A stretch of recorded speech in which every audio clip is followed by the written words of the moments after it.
Happy birthday, Mom. Happy birthday, Mom. We're shouting it loud, you're number one.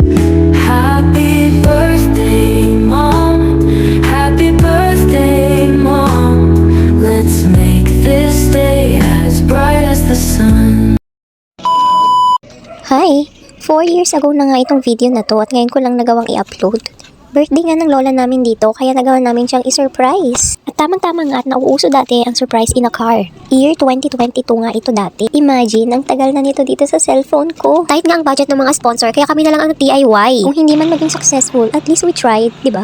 Kasama ko nga dito ang aking bunsong kapatid at ang aking bayaw. Sponsor nga dito ang aming tito at tita. Shoutout sa inyo dyan. February 14 nga ang birthday ng aming lola, kaya naman tignan nyo, nakadamit talaga siya ng red. Kunwari nga, ipipicturean ko lang siya dito kasama si lolo na naka-frame. Nasa frame na lang siya dahil na maaga siyang nagpahinga. February 15 nga ang birthday ni lolo, kaya naman magkasunod lang sila ni lola.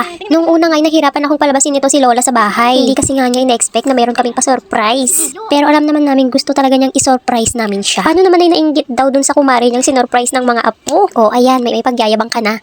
At dito ngayon sinalubong siya ng kanyang mga apo sa tuhod. Oo, marami ng apo sa tuhod si Lola. Nung maaga kasing nag-asawa. Hindi lang kita sa video kasi yung iba nagtatago. Alam niyo ba na 14 years old daw yan nung mag-asawa siya? At ang kwento sa amin, arranged marriage nga daw ang nangyari. At hindi daw talaga niya gusto si Lolo dati. At nung magkaroon na nga daw sila ng anak, ay naglalaro pa rin si Lola ng Jackstone. Habang si Lolo nga ang nag-aalaga sa baby nila. Which is yung father namin. Ay, naku nanay. Ang haba din pala ng hair mo dati ah.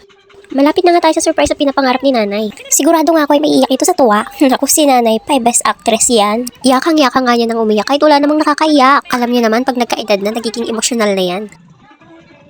At ayan na nga, nabuksan na ang sorpresa. O diba, kitang-kita naman sa ngiti ni nanay.